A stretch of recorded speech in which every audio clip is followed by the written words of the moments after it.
Hello and welcome to the Detective Comics Before Batman podcast. This is episode 2, and we're going to be talking about a Slam Bradley story from issue number 2 of Detective Comics. The story is called Skyscraper Death, and it's from April 1937, written by Jerry Siegel, pencils and inks by Joe Shuster. And if you weren't around for the first episode, they are indeed the creators of Superman.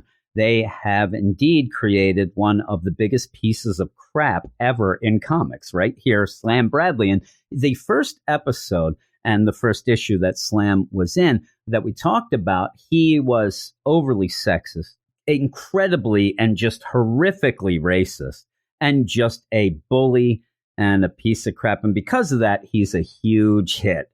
Oh, 1937, you have not aged well. You look back and think like, all right, nobody could go for this. Oh, they're eating it up. They love it. And because of that, you end up having DC put it from the last story of issue number 1 into the first story of this number 2. They are already sensing they have a hit on their hands. Slam Bradley over Buck Marshall, Range Detective, Gumshoe Gus, Brett Lawton, Bart Regan, Spy, Mr. Chang, Cosmo the Phantom of Disguise, or Bruce Nelson. I mean, Slam is on the top of the marquee.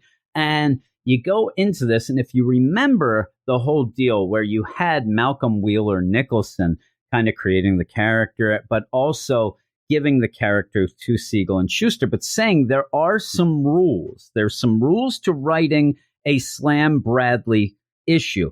You have to have him with a ripped shirt at least once in an issue. You have to show that he can beat the crap out of anybody he faces, but also he has to be smart. Well, they get a couple of those, right? You get a couple. You end up where I think that Siegel and Shuster are thinking about this. All right, we got to write a story now. And they're doing these quicker, too. If you remember, too, this was like, we need a longer story and less time, so just go to it, guys.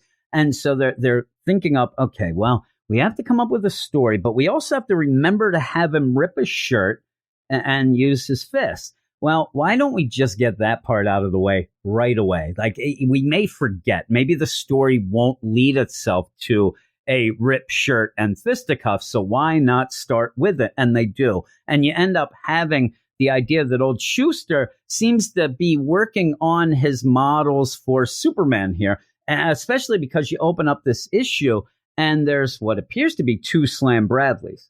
It's actually Slam Bradley fighting his buddy Pete Graves, but both of their shirts are ripped. They're fighting bare knuckle brawling. They're going at each other. The ones, hey, you're pretty good. You're not so bad yourself. And they're just fighting while you have Shorty, Slam's, partner. He's looking over the fence. And he seems like exasperated, like, oh, my God. I think that he's actually going, oh, my God, I see double, 2 Slam Bradleys. Doesn't know what's going on. Now, I've explained the scene. You have 2 guys. They seem to be maybe at a construction site. You end up having both of their shirts ripped. They got smiles on their faces. They're beating the crap out of each other. And yes, that is pretty hot, right? It's hot. Well, the narration... And to take a little from the coffee hunter here, the narration, it makes it even hotter. How it started, no one knows or cares. Of sole interest is that Slam Bradley, hard-boiled dick, and Pete Graves, tough steelworker, are engaged in a fistic battle that threatens to make history. Slugging, slamming, socking. The 2 pound each other, giving no quarter, expecting none. Their agility to take punishment is almost miraculous.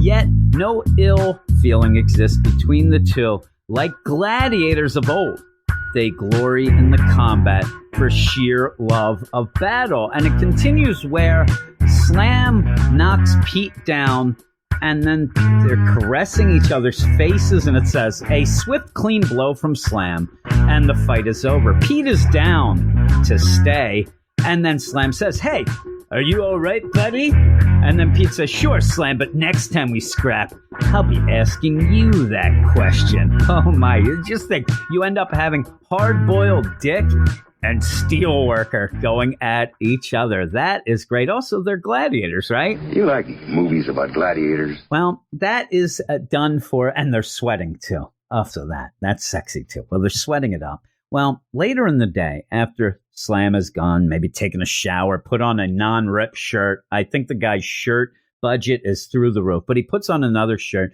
Well, he is visited by Sergeant Kelly. And Sergeant Kelly was in the first issue where you ended up having, unfortunately, Slam was beating up a bunch of Asian fellas from downtown at that point. Well, Sergeant Kelly seems to always show up to ruin the mood of old Slam Bradley, whether it's to stop him from fighting his racist battles or, having a shout, whatever. Well, Sergeant Kelly shows up, and I love Slam's reactions to Sergeant Kelly. You end up having times, and even the commissioner, if you remember the first issue, he had a job. The commissioner had a job for him to watch a poodle, and he's like, that's the commissioner's deal, and that's what Kelly would do. He's awful. Well, you end up having the police show up, Sergeant Kelly and 3 other policemen. They show up. Hey there, Slim. He's like, hey, where's the parade, pals? And then they're like, no, you're under arrest. you know your buddy Pete Graves, the one you were bare knuckle broing and ripping shirts and acting like the gladiators. You know that guy? He's dead. He's been murdered. And you are the prime suspect. Well, Slam goes downtown and says, what gives there, Commissioner? Why am I the suspect? Why am I the main suspect here? Well, of course, he's the main suspect because he was just seen beating the crap out of Pete earlier. But he says, whoa. That was just 2 guys working a sweat up. That was just 2 guys. One a hard-boiled dick, the other a steel worker. We work hard. We play harder, baby. But yeah, he doesn't, he didn't do it. He says, I didn't do it. The commissioner's like, it looks real bad for you there, Slam. Well, in the meantime, you get a guy who comes in with a crazy plaid suit. And this guy throughout is just known as Fake Attorney. He really doesn't get a name in this, but he shows up. We don't know he's a fake attorney. He declares he's an attorney and says, whoa, hey, Commissioner, congrats. You got the Slam Bradley. That's who we thought killed my client, Pete Graves. He's a coward. He shot him, blah, blah, blah. We know that Slam. He would have beat the crap out of Pete. He wouldn't have, shot him. Well, Slam in 1937 decides that, nobody talks bad about me. And now, while he's in the police station with the commissioner, the police commissioner in his office, the police commissioner is sitting at his desk at this time. Slam grabs the attorney by the face, slams him into the wall, and then turns him around and kicks his ass so hard that it knocks his hat off and sends him flying at least 8 feet in the air, 12 feet down. All that going on in front of the police commissioner while the fake attorney yells, you'll answer to the, assault and battery charges now too, which Slam just basically says, go F yourself. I'm not even talking to you. So even if the commissioner didn't think that Slam, he should be arrested for this. He just did this in the sight of everyone. But hey, that's 1937 for you. Well, you end up having Slam say, I didn't do it, whatever. Shorty comes in and starts demanding, this is crazy. You don't take my buddy Slam and say he did anything. I know he didn't. Well, you end up having Slam say, whoa, Shorty, listen, go tail that lawyer I just tossed out of here. Tail him. I don't like his looks. I don't know if he means just the hat, the suit, everything. Tail him. So Shorty runs off. Now, they do end up releasing Slam. They don't arrest him. They release him as long as he doesn't leave the city. He's told, you can't leave the city. You go home. Well, you have Shorty run out and he's going to tail this car of this fake attorney. And the way he's going to tail it is it's an old time car. You end up having that wheel in the back where you have Shorty. He climbs up into the wheel. This is how short he is. He climbs in and wedges himself into the wheel in the back of the car. So the car takes off driving.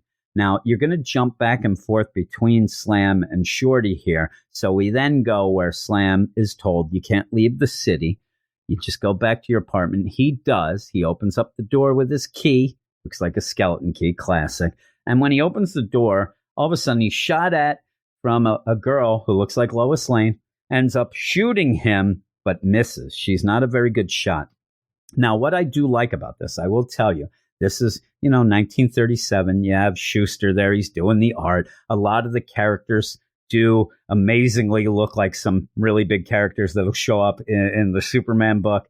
But when he has the woman shoot, she shoots from her panel. It actually goes through the paneling of the comic and goes. So instead of like coming up with this idea of a spread page, that you have to have a certain amount. And I do believe that was also a caveat of what they had to do, a rule of what they were doing. This was going to at least have, 6 panels per page. You got to do these things. So when you have this, I think it's more of a quota thing where she shoots, it goes through the panel into the other panel to almost hit slam. But it actually, in my mind, that is pretty big. It is pretty cool to do that, to think of doing that. But she ends up missing. Now we find out that this is Betty Graves, the sister of Pete Graves, who has gone to take matters into her own hand. She's a vigilante. She is. She just has awful aim. But we go back to meanwhile, you go back to Shorty. He's still wedged in this wheel in the back. Now, this car is driving. You see exhaust.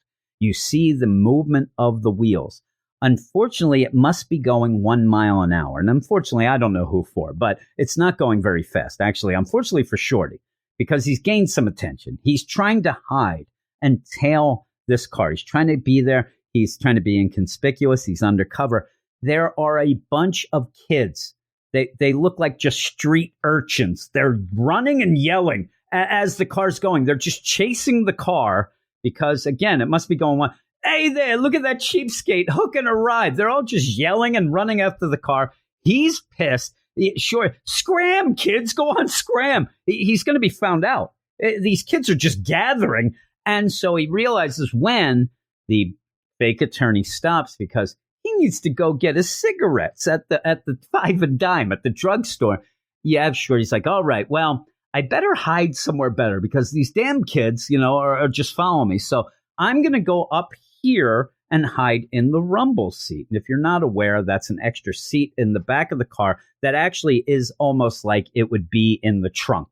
You open up the trunk, that goes up. There's a seat, you sit in it. It's cool. Again, 1937 old time thing. If you look, it is pretty cool. But he goes to hide in the rumble seat and he pulls the roof down there when he gets in it. Well, you end up having the fake attorney go and he hits a bump. He hits a huge bump and it does end up making Shorty spring up, hit the roof and knocks him cold. He is out. He's in concussion protocol. He is done. So you end up having Shorty who's supposed to be tailing he's passed out now in the rumble seat. When you do end up having the fake attorney gets back to a garage, like the car is driven within a large garage where is met by a group of hard-looking men. Hard-looking men indeed. Oh my. And this, you do get the names of these guys. It's Tony. I like to call him Big Tony, who is wearing a red turtleneck sweater and a cap. Sexy. That is. And then you also have Nicky, the mechanic. He's kind of sexy too. But you end up where they're going to figure out what to do with Shorty because when they pull up, all of a sudden they hear a sneeze. Because, Shorty, he's the classic comic relief, Three Stooges all rolled up in the one. So, of course, if he's been knocked out in the rumble seat, the minute that he wakes up, he is going to sneeze to be found out. You get the fake attorney goes up. Hey, what's going on here? You trying to spy on us? Now, you don't know if Shorty is a little dizzy from the hit. He's got a bump on his head, or if he's smart. And really in this issue, in this second issue, you're going to see that Shorty is smarter than he lets on. And he's kind of just a sad sack, bad luck guy. But he is smart. And remember, he did take that mail order course on detecting that we found out in the first. So he's got to be something, right? That's like the University of Arizona. That's where you get everybody from. So he ends up there sneezing and he's like, where am I? Who am I? And that ain't working, buddy. They grab him and then say, hey, Tony, you go and you figure out what this guy's up to. You end up having Shorty. I lost my memory. I'm honest. And Tony's like, well, I'm going to restore it for you. And yeah, you have the fake attorney. Hey, I take him into the room and give him the treatment. I won't play the sexy deal because it's not sexy. What the treatment is pretty much the third degree. You end up having Big Tony take Shorty, ties him to a chair, and he spells this out because you end up having Shorty's like, man, what are you doing to me? When you could see exactly what is happening. I mean, I'm looking at it. Everything that's going to be explained is already done. So he should know. Again, he's stalling or whatever, but he's like, if you're so dumb, I'll explain. He tied you to the chair, and then we're going to get a big, giant heat lamp. And this thing is big, and it's funny, too, because as I'm reading this, I don't know what the hell they had in 1937. They got the Kit Kat bar. They're doing the jig. But this huge heat lamp seems weird, but obviously then. So they end up hooking up the heat lamp. We are going to give you the third degree. We are going to make you so hot, your head is going to be able to fry an egg on it. That's how hot it's going to be. And when you get all hot and dehydrated and thirsty, you're going to be begging to tell us everything that you know. He's like, oh, man, I'll take your word for it. Because then he goes, look, I'll prove it. Yeah, I'll take your word for it. So he ends up doing this. You end up having Shorty. He's sweating. He's starting to sweat. The pressure's on. The heat lamp's on. He's tied to a chair. So he says, ouch. Hey, this thing is burning me alive. Let me loose and give me a glass of water. I'll talk. Now, the thing is, you're doing this so that he will talk because he needs a glass of water, because he's burning up. There is no reason to untie him before you get the info. That's what you're doing. You're trying to give him the deal. Talk now, and then I'll give you the glass. No. Big Tony, he makes the classic mistake. He unties Shorty, gets him a glass of water. Now, Shorty, who pretty much, if he was in the movie Twins, Danny DeVito would be the better of the two. This guy is like 210 and 300 pounds, and 210, 2 feet, 10 inches. He is so short and fat. He ends up drinking the water and spits it into Big Tony's face. And then through narration, you find out that Big Tony, he was momentarily blinded by the water. He got water in his face. In that time, though, where the momentarily bit, Shorty ended up knocking him unconscious, tying him to the chair, gagging him, placing the heat lamp underneath his chair so that it would burn his ass. All that momentarily. Shorty, he doesn't even come up pretty much to the waist of Big Tony, but Shorty knocks him out. So you have all that going on. The tables have turned. Old Shorty's showing his moxie. Well, we end up where now he's got to warn Slam, or at least get Slam to come and rescue him. He goes and finds an invoice for this garage, the Churchill garage on Shaw Street. And he's like, oh, right, that's where I am. He goes to call Slam. I'm going to tell him where I am. He can come save me. Well, you go back to the apartment with Slam a little tiny bit before this phone call, and you end up still having Betty, Graves, and Slam fighting. And so you end up having Slam just grab her forcibly and grab the gun out of her hand. She says, wait a second, give me my gun. He's like, no way, nothing doing. This is what you're going to get. And ends up grabbing her and hanging her on the clothes hook in his closet. And so she's dangling there, kicking and screaming. She says, why you? And then he basically says, that'll keep you still, you little wildcat. Now tell me, who are you? You don't look like a gun moll to me. And that's where she says, I'm not. I'm Betty, Pete Graves' sister, you murdering swine. And if you think I'm going to let you get away with the slaying, you got another thing coming. And he goes, yeah, I remember you. I think I remember you. And I didn't have nothing to do with your brother's murder. Well, she ends up pretty much, describing how I would describe Slam. Now, she has not seen his racist side, so I'll forgive her for not mentioning that, but ends up saying, you're not fooling me. You're a stupid, bullying, fighting fool. But this time you've gone too far. And then he's like, hey, you got me down, Pat. I'm like, no, you forgot racist. But he ends up where the phone rings then. He goes off to answer the phone while she's still left hanging in the closet. Well, while he's getting the call, he's like, what's that? What's that, Shorty? You got the address? Okay, give me that address again. Well, while that's going on, you see all of a sudden another gun creeping into the panel. You see that Betty ended up having another gun, the other gun that she had hidden in her dress. And this gun at this point is 2 feet away from Slam's back of his head. You have his whole back of his body exposed there. She is 2 feet away and she starts firing. And you end up having Shorty hear the firing and like, oh my God, Slam, are you okay? Bang, bang, bang. Oh my God. And you see, though, that it says Betty is not a good shot. She's not a crack shot. It says, it appears Betty is a remarkably poor shot. Yes, she is. Slam springs to a doubtful safety behind an armchair. So he jumps behind a chair. Again, I think that she could shoot through this chair. This just looks like a lazy boy. Just start shooting. And she's like, I'll get you this time. He yells he wants a truce. He goes and runs, leaps towards a window, and then onto the fire escape. I don't get that from the art. It looks like he goes out a door. It doesn't look like anything. It actually looks like he's on a sound stage and he's just jumped out of the prop of a house. And now he's in the empty space. She's firing away. She can't hit nothing. She can't hit the broadside of a barn. And then as Slam runs down, because now he's running down the stairs, as he's left this woman there hanging up in the clothes, hook, he ends up, golly, what a dame. And then you have the neighbor show up because there's such a commotion. Now, the neighbor may know that Slam's wanted for murder. I don't know, but you hear gunshots.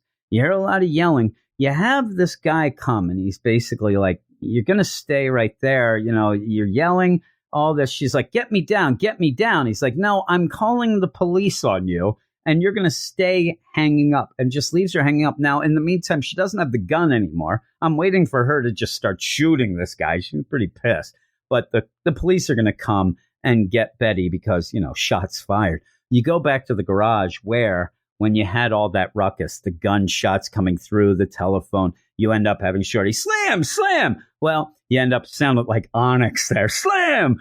You have the fake attorney and Nicky, the mechanic, now come over to Shorty and put a gun to the back of his head while he's, not expecting it. Says, reach or I'll blow your blasted brains out. And then basically says, you thought you'd pull a fast one. Well, we're going for a little ride. And this ain't going to be a round trip. And this is where you start the classic Shorty lines, the classic just pretty much comedy lines of this type. Like, hey, we're going for a ride. Well, I'd rather walk. I'm like, all right, Shorty, just shut your mouth. But you end up having them, they're about to go. So you end up having the fake attorney say to Nick the mechanic, hey, Nicky, you stay here and attend to the garage while Tony and I take our little friend to the usual place. Quotes, unquote. And you have old Nicky, oh man, have a heart.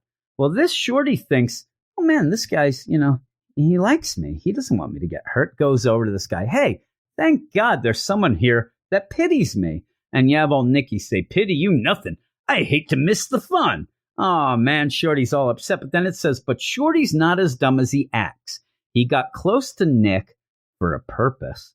What the purpose is, and whether it will do him any good remains to be seen. So we'll see. Shorty's over there doing something that'll get him out of his predicament. Well, you end up having the fake attorney and Big Tony, who, probably is so embarrassed. I don't even know what he's going to pretend happened when Shorty ended up knocking him out. He really has been knocked down a bunch of rungs because he seemed like the tough of the group. No longer. They're going to make fun of him forever. You end up, they go off to the usual place. Slam shows up at the garage, and the only one there is Nick. And he's like, hey there, buddy. You see a little shrimp with a big nose anywhere around here?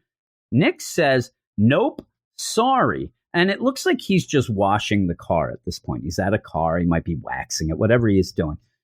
He turns around to get back to his work, and you see that there is a note pinned to the butt cheeks of, the seat of his pants. Like the kick me. It's a thing like, but the thing is, it says he's lying, Slam. He does, underline does know where his pals are taking me. So what ended up happening in that scene? Shorty goes over to Nick and says, hey, pal, thank God somebody pities me. And while Nick says, pity you nothing, I hate to miss the fun. And all that time, somehow, Shorty ended up finding a piece of paper, something to write with, and then writes a bit of, a sentence on that actually is an answer to what Slam will eventually go ask Nikki, and then Nikki retorts. And this is he's like, what happened if Slam showed up and he's like, hey, I'm looking for a place to eat. I got a date. She's hanging around in my client. Where should I go? And he's lying, Slam. He doesn't know where his pals are taking me. It just makes no sense. And so Slam sees him. It's like, all right, well, now, in the meantime, if Slam didn't see this note that, you end up having Shorty, the genius, left, I still think old Slam's just going to beat the crap out of Nick. This is what he does. He's been told to go to this garage where if this guy's like, no, I don't know what you're talking about, he's obviously lying. Well, the note spurs Slam to just basically say, boom, punches him. Hey, what's that for? That's for lying. Two for flinching. Ends up then grabbing the guy. And, because just punching him right in the face for lying wasn't enough, he grabs the guy and starts dunking his head into a vat of grease, a whole grease barrel. 1, 2, 3. He ends up dunking him 4 or 5 times. And then the guy's like, all right. And he's just covered in grease. And he's like, hey, you enjoying this, pal? And he's, stop, I'll tell you. They took him to the Jinx Tower. Now, if you're going to do don't call it the Jinx Tower. What was it, made by Cousin Oliver? I mean, really? Is that? So you end up where he's like, okay, now he knows where to go. In the meantime, we go off to the Jinx Tower where we see the fake attorney and Big Tony grabbing Big Shorty there. And, hey, Shorty, we're going to take you to the top of the tower. It's got a real good view. You're going to like it. And you end up, Shorty, can I just sit down and watch you guys do it? No. You heard what he said. Get moving. They go up the elevator there, and it does say, the Jinx Tower, silent, deserted. It lifts its gruesome, unfinished face toward a darkening sky, the scene of a dozen mysterious deaths of men engaged in erecting it. Sexy. Work upon the cursed edifice has halted temporarily. So nobody's working on it right now. A lot of people have ended up dead. What we end up finding out is that the fake attorney actually is the head of a racketeering union that wants to get these steel workers into this phony, weird steel workers union so that he can fleece them for all the money and live like a fat cat. And when people are not going to be involved, they end up killing them. So you end up having Pete Graves. I mean, that guy likes bare knuckle brawling and ripped shirts. He ain't no bad guy. And he must have told this guy, no, I'm not going to join your crooked union. They ended up shooting him. Well, you end up having Tony, fake attorney, and Shorty get into the elevator to go to the top of the Jinx building.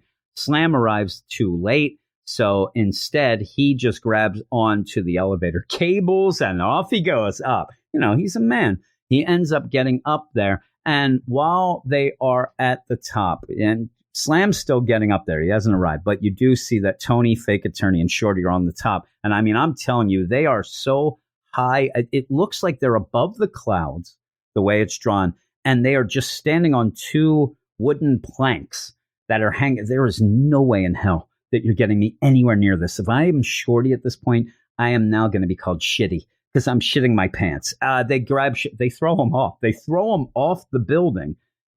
He's going to die. Well, luckily for old Shorty, Slam sees this, grabs a rope, swings out, grabs Shorty, and then swings him back. They get onto the building again, and now the fight is on. Well, you end up having Slam climbing upwards to confront these 2 bad guys and yells, "You're rats, I'm coming to get you."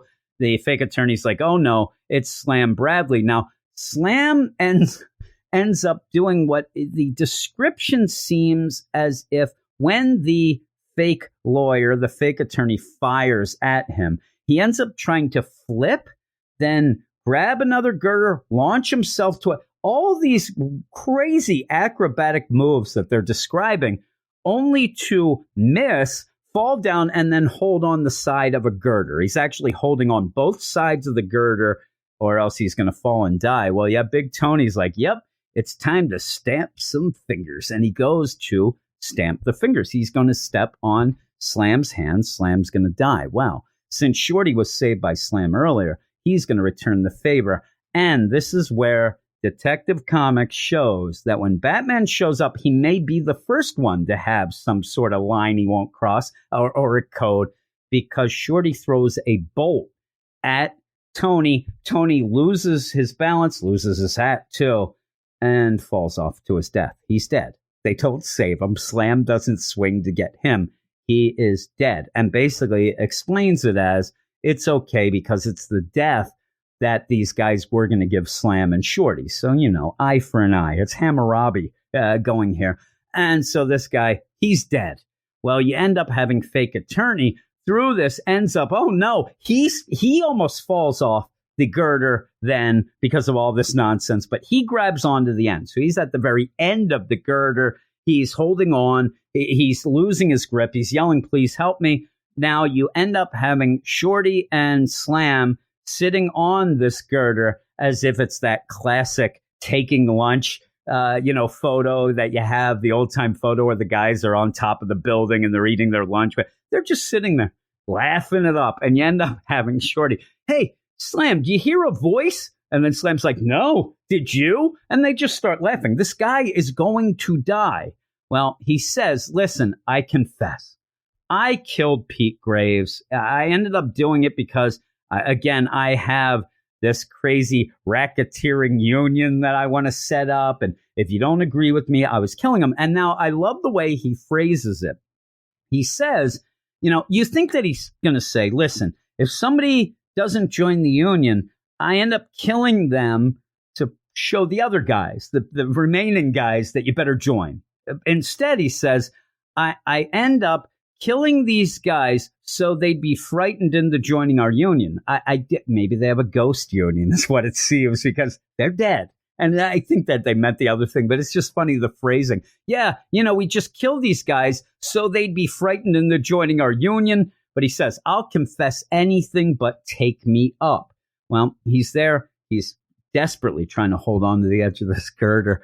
Slam goes over and he does save him because this is going to clear his name. Obviously, he's going to save this guy. He saves him by grabbing his hair and just pulls him up. The guy's like, you're pulling my hair out. Slam don't care. And then you just go from there and you're going to just end. And again, it's one of those, like, I think that Siegel and Schuster are like, okay, well, how many more, panels do we have to do? How many more pages? Well, we're on the last page. We got 2 panels. So you really get nothing resolved except it says later in the police headquarters. And you end up having Betty Graves, the sister of Pete, saying, this is because I misjudged you. And as we have in, seems like most of these issues, she starts making out with Slam. Her and Slam Bradley are just making out then. And you end up having Slam, consider yourself forgiven, baby.